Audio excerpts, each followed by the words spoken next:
कर्जत येथील लोकमान्य टिळक चौकात पोलीस मित्र संघटनेचे साखळी उपोषण सुरू असून प्रशासनाच्या मध्यस्थीचे प्रयत्न निष्फळ ठरले आहेत.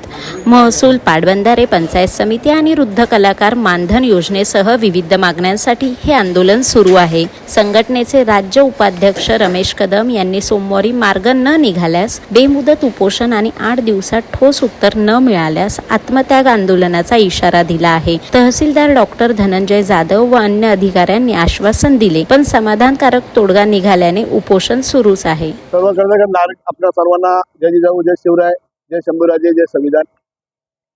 कालच्या आंदोलन दरम्यान माननीय तहसीलदार साहेब धनंजय जाधव, माननीय BDO साहेब सुशांत पाटील, त्यानंतर पाटबंधारे विभागाचे उपअभियंता अमित पारधे यांनी उपोषण ठिकाणी भेट घेऊन आमच्याशी मागण्या संदर्भात चर्चा केली.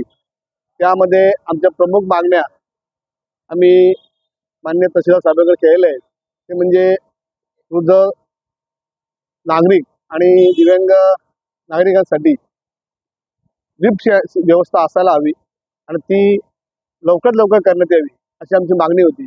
त्या मागणीच्या अनुसरून माननीय तहसीलदार साहेबांनी आम्हाला एक पत्र दिलेलं आहे की जिल्हा नियोजनमध्ये त्यांनी पत्र पाठवून कळवलं आहे आणि पनवेल सार्वजनिक बांधकाम विभागाने 25 लाख रुपये प्रस्तावित मंजुरीसाठी जिल्हा नियोजनला पाठवले आहेत.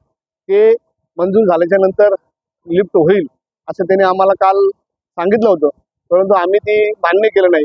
कारण आमची मागणीच मुळात आहे, जोपर्यंत लिफ्टचा प्रस्ताव मंजूर होत नाही आणि कधी आणि किती दिवसात करणार त्याचा कालावधी निश्चित झाला करून पत्र देत नाही, तोपर्यंत आम्ही आमचं आमरण उपोषण स्थगित करणार नाही. त्याच्याच अनुषंगाने आम्ही रेशनिंग दुकानधारकांचा कार्डधारकांचा जो कार्ड देण्यासाठी विलंब होतो त्याचं कारण म्हणजे शासकीय जी साईट आहे ती चालत नाही असं त्यांचं म्हणणं आहे.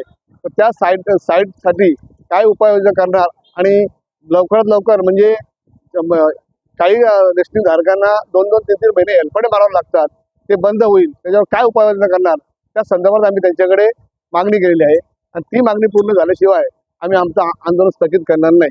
हे झालं नवीन प्रशासकीय भवनमधली ज्या नागरिकांच्या सुविधा गैरसोयी होत्या त्या संदर्भातील. त्यानंतर आम्ही गटविकास अधिकारी, पंचायत समिती, BDO यांच्याकडे मागणी केलेली आहे की वृद्ध कलाकार मानधन हे शासनाने अतिशय चांगली योजना राबवलेली आहे आणि ती योजना कोणासाठी आहे तर कोणी जे कलाकार असतील, चित्रकार असतील, कीर्तनकार असतील, भजन करणारे असतील किंवा इतर कुठले धार्मिक व्यक्ती असतील जे या धर्माचं रक्षण करतात आणि धर्माचा प्रसार करतात आणि संस्कार जपतात, अशा लोकांना ते मानधन आहे आणि दरमहा ते 5,000 मिळत असतं. परंतु कर्जत तालुक्यामध्ये जवळजवळ 350-400 लोकांनी अर्ज दाखल केलेले आहेत. त्याची छाननी झालेली आहे. ते पुढे जिल्हा परिषदेमध्ये पाठवलेले आहेत आणि जिल्हा परिषदमधून ते मंत्रालयात जाऊन त्याची मंजुरीसाठी ते तिथे रखडलेले आहेत. म्हणजे 1-2 महिने नाही तर किमान 4-5 वर्षापूर्वीपासून ते अर्ज तसे तिथे पडलेले आहेत. त्याचं कारण असं आहे की तिथे कमिटी जी आहे ती कमिटी व्यवस्थित काम करत नाही आणि संबंधित सामाजिक कल्याणचे विभागाचे जे अधिकारी आहेत ते काम करत नाहीत. त्यामुळं अनेक लाभार्थी वंचित झालेले आहेत. आमची मागणी आहे की ज्या लाभार्थ्यांनी अर्ज दाखल केल्यापासून त्या दिवसापासून ते आजच्या तारखेपर्यंत जे त्यांचे मानधन आहे ते त्यांना मिळावं आणि वंचित सर्व लाभार्थ्यांना लाभ मिळून द्यावा, ही आमची दुसरी मागणी आहे. म्हणजे ती पंचायत समितीकडे मागणी आहे.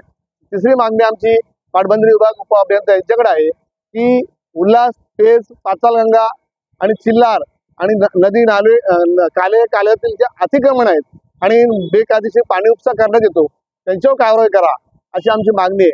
त्या संदर्भामध्ये त्यांच्याशी आम्ही चर्चा केली.